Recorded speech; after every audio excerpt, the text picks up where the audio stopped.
My mom said you'll handle the kids right after my brother announced baby number 5. So I put down my fork and replied absolutely not. The next morning, police called to tell me 3 of his kids had been. I'm 31 years old. The night my brother announced his 5th child, nobody looked at me first. They looked at him like he had won a medal. My father clapped him on the back. My mother wiped her eyes like another grandchild proved our family was blessed. I stood near the edge of the living room with a paper plate in my hand, already knowing what would come next, because in my family, every celebration eventually became an unpaid assignment for me. Then my mother turned, smiled like she had solved everything, and said, "You'll handle the kids." Not, "Would you help?" Not, "Can we talk?" Just a command. I put my plate down and said, "Absolutely not." The room went silent so fast I could hear ice shifting in someone's glass. My sister-in-law laughed once and said, "You have no family. This is your training." That was when something inside me stopped bending. I didn't yell. I didn't cry. I didn't defend my life to people who had already decided it was empty. I grabbed my purse, walked past every stunned face, and left. But the next morning, while I was still telling myself they would cool down, my phone rang from an unknown number. "Hello, ma'am. This is Officer Daniels. Someone has left 3 children at the community center with a note saying you agreed to take custody for the day. Before I tell you what he said and what happened after I walked out, tell me what time is it for you right now? Where are you watching from, and what's the weather like where you are? I'm curious to see how far this story will travel." To understand why that phone call broke something open in me, you need to know this was not the first time my family treated my life like spare storage. My brother was Ryan, his wife was Jessica, my mother was Karen, the kind of woman who could make manipulation sound like tradition. And my father, Michael, usually stayed quiet until silence became permission. Ryan and Jessica already had 4 children. 8-year-old Ella, 6-year-old Oliver, 4-year-old Lily, and toddler Mason. I love those kids, and that was exactly what my family used against me.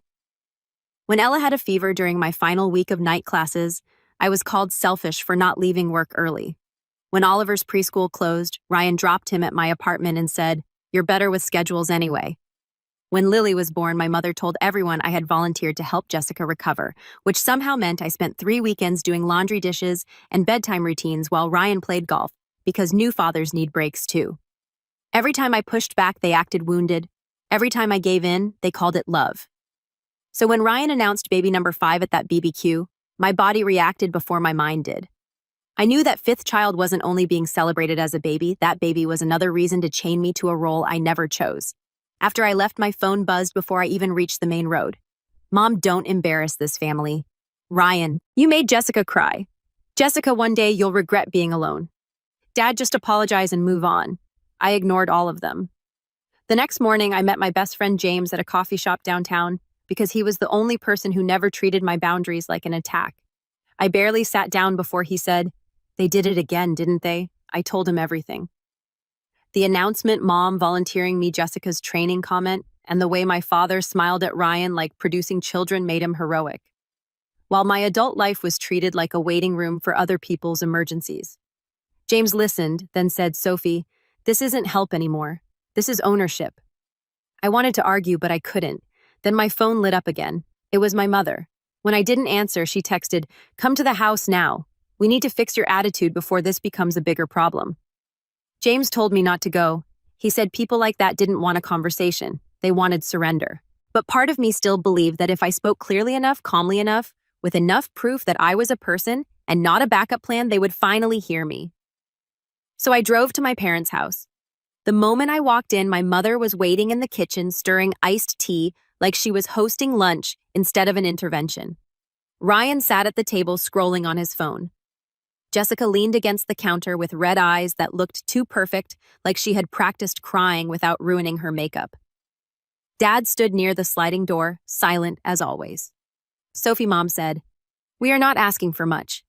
"You didn't ask at all," I replied. Ryan looked up. "Don't be dramatic. Nobody said you'd raise them forever." Jessica folded her arms. "Just until we get through the pregnancy and maybe the first year after. You know how hard babies are. That is not a small favor." I said, "That is a life." Mom sighed like I was a difficult child. "You work from home 3 days a week. You rent. You don't have a husband. You don't have children. What are you protecting so fiercely?" That sentence hit harder than yelling. It was the cleanest version of what they believed. Because my life didn't look like theirs, it counted less. I said, I am protecting myself. Ryan snorted. From your own family, from being consumed by people who call it family when it benefits them. The room froze. Then my phone rang. Unknown number. I almost declined it, but something told me to answer. Hello, a man's voice said. Miss Sophie Morgan, this is Officer Daniels from the Westbrook Community Center. Are you aware that 3 children were dropped off here this morning under your name? I looked at Ryan. His face changed before anyone spoke. Just a tightening around the mouth, but it was enough. What children, I asked, already knowing. Officer Daniels continued. There is a handwritten note stating that you agreed to supervise Ella Oliver and Lily today, and that their parents would be unavailable. Staff became concerned because no adult checked them in properly. My mother reached for the counter. Jessica looked away. Ryan said, it's not a big deal. And that was when I understood. They hadn't just assumed I would obey. They had created a situation where refusal would make me look cruel. I left my parents' house without another word because if I had stayed, I might have said something that would have made the story about my anger instead of their choices. Officer Daniels asked if I could come to the community center to clarify the situation, and I told him yes, but I also said something I had never said to an authority figure before. I want it documented that I did not consent to take responsibility for those children. There was a pause. Then he said, Understood, Miss Morgan, please drive safely. Ryan followed me to the porch, lowering his voice like he was doing me a favor. Don't make this official. I turned back. You made it official when you involved strangers. He rolled his eyes. They're your niece and nephews. Then why did you leave them with a note? He didn't answer. That silence followed me to the community center. My mind dragged me backward through years of small thefts. Saturdays taken because Ryan needed one break. Vacation days used because Jessica said daycare germs made her anxious. My mother telling relatives Sophie is wonderful with the kids while forgetting to mention I had cried in my car afterward because I was exhausted and unseen. At the center, the front desk worker recognized my name before I introduced myself. They're in the activity room, she said gently. Officer Daniels is with them. I walked through a hallway painted with bright handprints and paper stars, and the sweetness of the place made the situation feel uglier. Ella sat at a small table with her arms wrapped around herself. Oliver stared at a puzzle without touching it. Lily clutched a stuffed rabbit that wasn't hers. Mason wasn't there, which I later learned was only because Jessica had decided he was too little for the plan. The moment Ella saw me, her face crumpled with relief. Aunt Sophie, she whispered. I knelt beside her, but I didn't promise everything would be okay. Children deserve truth, softened, not lies wrapped in comfort. I said I'm here, and the grown-ups are going to figure this out. Oliver looked at the officer and asked, Are we in trouble? That question nearly broke me. No, I said immediately. You are not in trouble. Officer Daniels handed me a plastic sleeve containing the note. Is this familiar handwriting I knew before I finished reading? It was my mother's. The note said Sophie Morgan has agreed to watch Ella Oliver and Lily until further notice. She is their aunt and has no other obligations.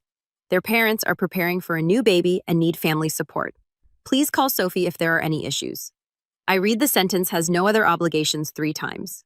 It felt less like a note and more like a confession. My mother had written my worth down on paper and handed it to strangers. Officer Daniels asked, Did you agree to this arrangement verbally or in writing? No. Have you previously been a caregiver for them? I took a breath. I have babysat them before, sometimes under pressure, but I have never agreed to ongoing care, emergency pickup authority, or custody for any period of time. He nodded and wrote that down. Do you have messages showing refusal? Yes. I showed him the text from the night before. My, absolutely not. My mother's don't embarrass this family. Ryan's you'll do it anyway. Me and Jessica's you owe us because we gave you purpose. Officer Daniels' expression changed at that one. He explained that the center could not transfer care to me just because a relative left a note. Staff had called the police because the children had been dropped near the side entrance before full registration, and the adult who left them had not completed the required forms. That detail mattered. My family hadn't even had the courage to walk inside and say their lie out loud. What happens now, I asked. Their parents will be contacted. If they cannot retrieve them promptly, child services may be notified. You are not required to accept responsibility. In fact, if you do not consent, you should not take them home just to calm the situation. I looked at Ella, Oliver, and Lily. My family had counted on my love for them being stronger than my survival instinct. Ella reached for my sleeve. Mom said, "You wanted us." I closed my eyes for 1 second. "I always want you safe," I told her. "But grown-ups are not allowed to lie about who is responsible for you." Officer Daniels asked if I wanted to wait while he called Ryan and Jessica. I said yes. Then I took photos of the note, screenshots of the messages, and a picture of the Sense visitor log showing the time the children were found. I wanted revenge, but not the messy, screaming kind. I wanted something cleaner. I wanted the truth to become impossible to deny if you've ever been forced to choose between protecting a child and protecting yourself. Comment what you would have done, because that question haunted me while I sat in that plastic chair waiting for my family's lies to catch up with them. Ryan arrived first, angry because anger was easier than shame. Jessica followed behind him, one hand on her stomach, even though she was barely showing, using the pregnancy like a shield before anyone had attacked her. My mother came last, dressed in church clothes for no reason, except that she liked looking respectable while doing ugly things. My father stayed in the parking lot close enough to claim involvement, far enough to avoid responsibility. Officer Daniels asked them to step into a side room. I was invited because my name was on the note. Ryan immediately said, "This is a family misunderstanding." Officer Daniels looked at the note. A misunderstanding usually does not involve leaving children at a facility without proper check-in. Jessica's face tightened. They weren't abandoned. Sophie was supposed to come. I said I never agreed to come. Mom turned to me with that disappointed look she had weaponized my whole life. "Sophie, this is not the time for stubbornness." 3 children had been left with strangers. Police were involved, and somehow my boundary was still the emergency. Officer Daniels asked who wrote the note. Nobody answered. Then he looked directly at my mother. "Mrs. Morgan." She lifted her chin. "I wrote it because Sophie has always helped. She knows these children, they feel safe with her." That was not the question. He said, "Did she agree to be responsible for them today?" My mother's mouth opened, then closed.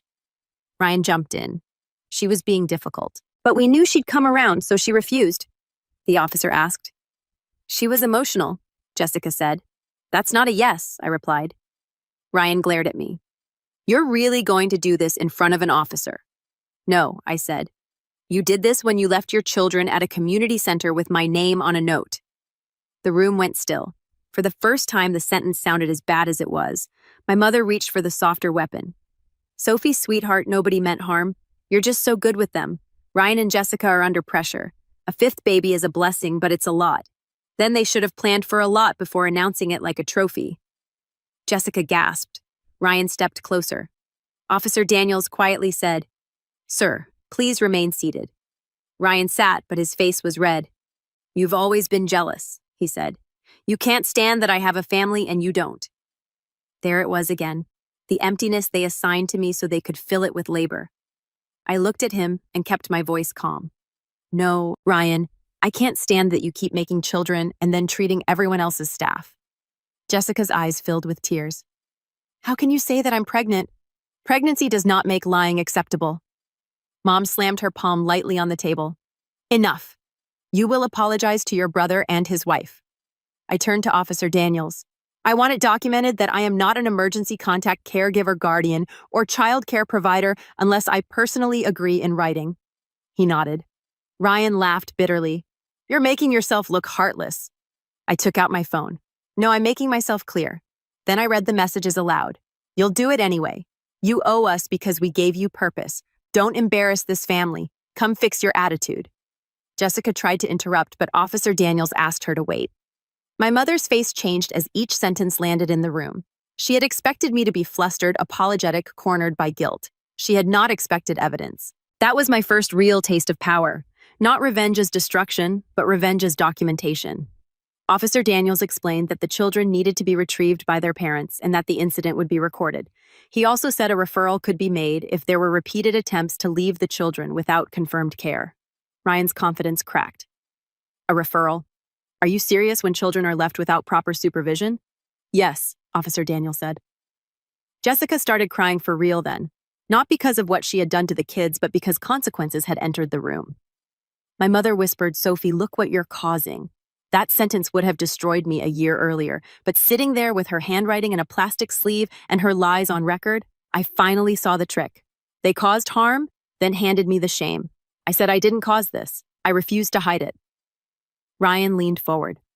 If you walk out on us, I'll tell everyone you abandoned the kids. I'll make sure the whole family knows what kind of aunt you are. I smiled, and I think that scared him more than shouting would have. Then I'll show them the note. My mother stared at me like she was seeing a stranger. Maybe she was. The old Sophie would have folded. The old Sophie would have taken the children home, ordered pizza, cried in the bathroom, and apologized by Sunday. The woman sitting in that room was done paying for love with obedience. When the meeting ended, Ryan and Jessica had to sign the children out themselves. I hugged Ella Oliver and Lily goodbye, making sure they knew I was not angry with them. Ella whispered, "Are you still our aunt?" I kissed her hair and said, "Always, but adults have to tell the truth." Outside, my father finally approached me in the parking lot.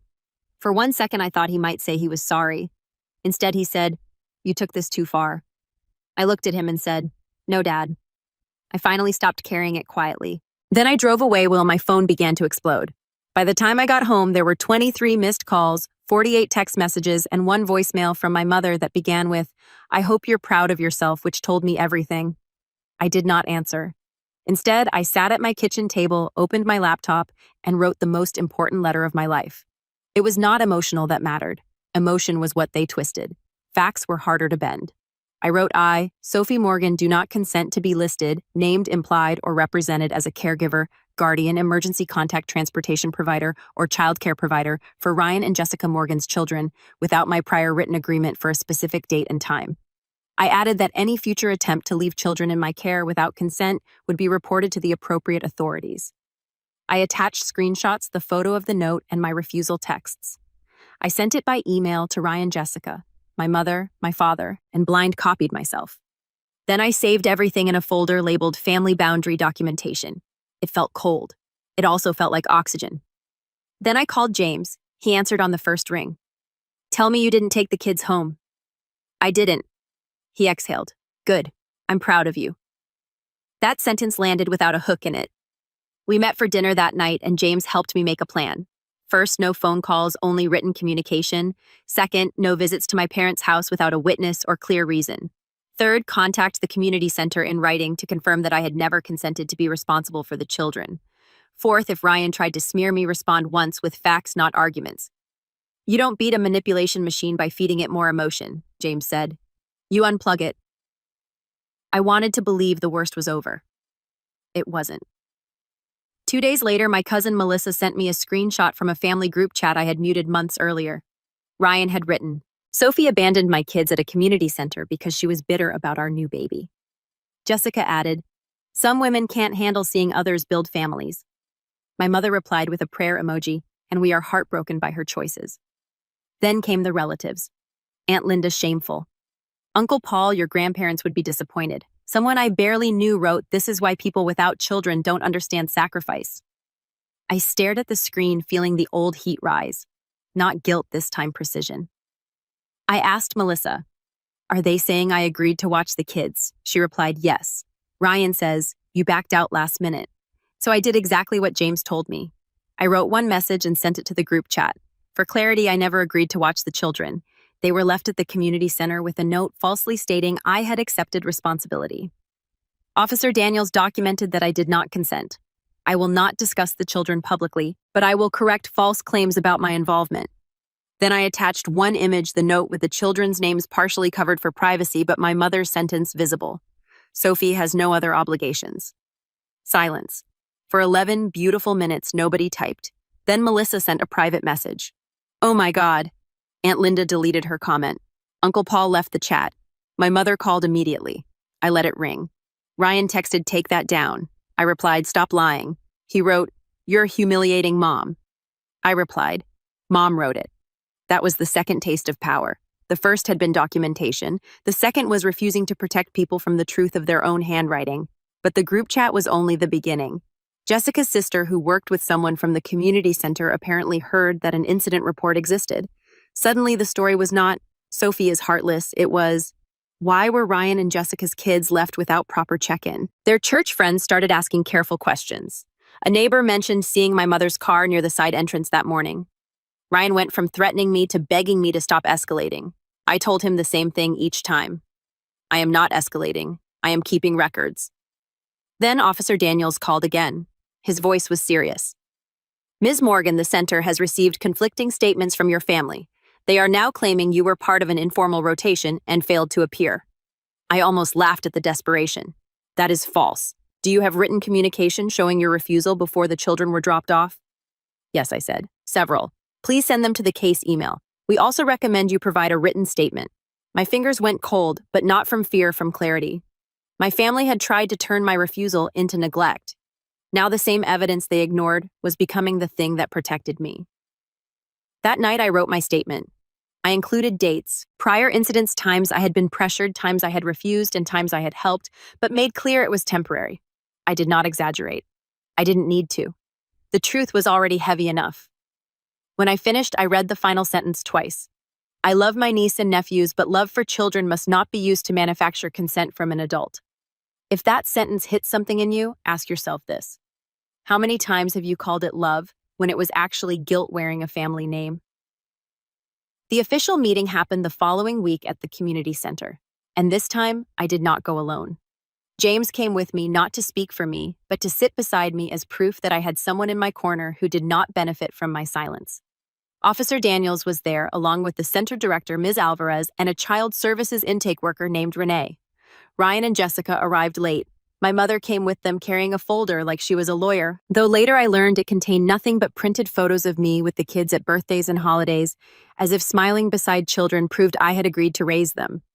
My father came too, but he sat in the back looking smaller than I remembered. Ms. Alvarez began by explaining that the purpose of the meeting was to establish safety procedures and clarify responsibility. Ryan jumped on that immediately. Exactly. Sophie is making this sound criminal, but it was a misunderstanding. Renee asked, who physically dropped the children at the center? Nobody answered. Ms. Alvarez checked her notes. A staff member observed Mrs. Karen Morgan leaving the side entrance area at approximately 8:12 a.m. My mother stiffened. I walked them in. You did not complete intake, Ms. Alvarez said, and you left before staff confirmed an approved adult.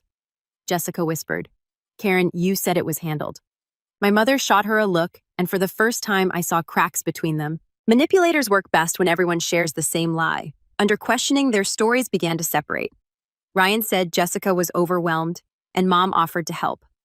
Jessica said Ryan told her I had agreed after cooling off. Mom said she understood I would do the right thing because I always had. Dad admitted he knew I had said no at the BBQ, but thought I would come around once the children were involved. Renee wrote that down. Their own words were building the case better than mine could. Then my mother opened her folder and slid the photos across the table. Look at these. Sophie loves them. She has always been involved. Renee looked at the pictures politely. Loving a child does not create legal responsibility without consent. I wanted to frame that sentence. Ryan rubbed his forehead. Jessica started crying again, but this time her tears sounded less theatrical and more frightened. So what happens now? She asked. Renee explained that they would be required to provide an updated child care plan, approved emergency contacts, and written confirmation from each person listed. The center suspended their drop-off privileges until the plan was complete. Child Services would not remove the children based on this incident alone, but the report would remain documented. If there were another attempt to leave the children without confirmed care, it could become a neglect investigation. Ryan stared at me like I had created the consequences myself. Are you happy? He asked. I answered honestly. I am relieved. Ms. Alvarez turned to me. Ms. Morgan, would you like your name removed from all center records except as a relative with no pickup authority? Yes, I said immediately. Jessica looked panicked. But what if there's an emergency? I looked at her clearly. Then you call someone who agreed to be your emergency contact. She said, we don't have anyone else. And there it was, the truth. They had no plan because their plan had always been me. Renee suggested local childcare resources, parenting support programs, and a budgeting consultation for paid care before the baby arrived. Ryan looked offended at the phrase paid care, as if strangers deserved wages, but I deserved obligation. My mother tried one last time. Sophie, please don't tear this family apart over paperwork. I turned to her. Paperwork is the only reason you can't lie about me anymore. The meeting ended with signatures. Nobody expected forms, acknowledgments, and written restrictions. The revenge wasn't loud. It was blue ink on white paper. Ryan and Jessica had to sign that they understood I was not a caregiver. My mother had to sign a statement acknowledging she had no authority to assign childcare responsibilities to me. My father had to sign as a witness because he had heard my refusal. Watching his hand shake over the pen did not make me happy. It made me sad for the version of me who had waited years for him to protect me, only to realize he had always protected the easier piece. After the meeting, Jessica caught me near the exit. "Did you really have to show the group chat?" she asked. I said, "Did you really have to say I abandoned your kids?" She looked down. I was scared. So were they. Her face crumpled because someone finally said the children had been scared too. She whispered, "Ryan said you'd cave." "I know. And Karen said you needed purpose." I swallowed the anger in my throat. I already had purpose. You all just didn't respect it. She didn't apologize then, but she stopped defending it. And that was the first honest thing she had done. When I walked outside, my mother was waiting by my car. "You've changed," she said. I opened the door. "No, Mom." I stopped translating disrespect into duty. Then I drove home with every window down. Even though it was cold, because for the first time in years, I wanted to feel the air move around me without asking permission. The fallout did not arrive all at once. It came in waves, and each wave took something from the version of my family that had survived on appearances. First, the community center required Ryan and Jessica to complete a formal child care plan before the kids could attend any programs again. That meant listing approved adults, getting signatures, paying late fees, and attending a parent responsibility meeting. Ryan complained that bureaucracy was destroying families. Nobody said it to his face, but people noticed that bureaucracy was just another word for rules he could not charm his way around. Then Jessica's mother found out the full story. She called Jessica, not me, and asked why her grandchildren had been left at a center under a false arrangement while Jessica was home resting. That argument became loud enough that Ryan texted me, "Hope you're enjoying the drama you caused." I did not respond. Silence had become my favorite language. Second, my mother's reputation took a hit she never saw coming. For years, she had been the generous grandmother, the wise mother, the woman relatives called when they needed advice about family unity. But the screenshot of her note changed the way people heard her. "Sophie has no other obligations." Those 5 words traveled farther than any speech I could have made. Aunt Linda apologized in a voice message. Melissa told me several cousins had started comparing stories, realizing my mother had done versions of this to other people too, assigning work, rewriting consent, using guilt as a calendar. At the next church potluck, someone asked Mom if she had sorted out the childcare misunderstanding, and according to Melissa, my mother left early with a headache. Third, Ryan and Jessica had to live inside the life they kept trying to outsource. With the center watching their paperwork and relatives suddenly cautious about being volunteered, they had to pay for actual help. The cost shocked them. Ryan canceled a golf weekend. Jessica sold the designer stroller she had bought for baby number 5 because, as she posted online, priorities change when family support disappears. I almost replied, "Family support did not disappear. Free labor resigned." I didn't. Growth sometimes means letting the obvious insult remain unsent. 6 months later, after the baby was born, Ryan sent me one photo, no caption. A little boy, healthy, beautiful, completely innocent. I looked at it for a long time, feeling love and grief exist in the same breath. Then I wrote, "He's beautiful." "Congratulations," Ryan replied. "Do you want to meet him?" I knew what that question used to mean. It meant you ready to be useful again. So I answered carefully. "I would love to meet him as his aunt. I am not available for childcare." He didn't reply for 2 days. Then he wrote, "Fine." That one word was not an apology, but it was a border. I visited on a Sunday afternoon with James waiting nearby at a bookstore because I still didn't fully trust the room. The house was chaos, laundry on the couch, bottles by the sink, Ella helping Lily with a shoe, Oliver watching cartoons too loudly. Jessica looked exhausted. Ryan looked older. My mother was there too, holding the baby, but she did not hand him to me with instructions. She asked stiffly, "Would you like to hold him?" Asked. That word mattered. I said yes. The baby was warm and impossibly small against my chest. For a moment, everyone was quiet. Then Ella climbed beside me and whispered, "Mom says grown-ups have to ask now." My eyes burned, but I smiled. That's a good rule. Later in the kitchen, Jessica surprised me. "I'm sorry for what I said at the BBQ," she said about training. I studied her face, searching for the angle to trap the hidden invoice. I didn't find one. "Thank you," I said. "That hurt," she nodded. "I know." Ryan did not apologize. My father did not apologize. My mother came close once when she said, "I suppose I assumed too much." It was the smallest possible admission, but it proved the past could no longer continue the same way. That was the part people don't always understand about revenge. The most satisfying revenge is not always watching someone collapse. Sometimes it is watching them learn that access to you has terms. Sometimes it is hearing a person who once commanded you finally ask. I did not become cold. I became clear. I still loved the children. I sent birthday gifts. I showed up for school plays when invited. I visited when I chose to, left when I needed to, and never again accepted a responsibility just because someone placed it at my feet. The group chat changed too.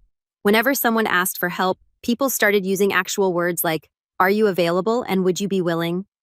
It was almost funny how revolutionary consent sounded in a family that had preached love for decades. One year after the community center incident, I moved into a condo I bought myself. Not huge, not fancy, mine. On the first night, I sat on the floor with takeout noodles surrounded by half-open boxes and opened the folder labeled Family Boundary Documentation. I thought I would feel bitterness. Instead, I felt gratitude for the woman who had been scared and did it anyway. The woman who answered Officer Daniel's call and chose truth over comfort. The woman who looked at 3 frightened children and refused to let love become a weapon against her. I archived the folder, not deleted it. Some lessons deserve to be kept where you can find them. Then I turned off my phone and slept better than I had in years. So if you are listening to this and you are the dependable one, the single one, the childless one, the quiet one, the one everyone praises only when you are useful, hear me clearly. Your life is not spare time for other people's emergencies. Your love is not consent. Your guilt is not a contract. And real family does not need to trap you in order to keep you close. Comment below. What would you have done if your own family tried to turn your boundaries into abandonment? Because I used to think walking away would destroy everything. It didn't. It only destroyed the version of the family that required me to disappear. We hope this story gave you both emotion and a lesson worth remembering. This video is completely fictional and created only for entertainment, educational, and reflective purposes. If you take one thing from this story, let it be this. Living a toxic situation may hurt at first, but staying where you are, constantly disrespected, can hurt you far more.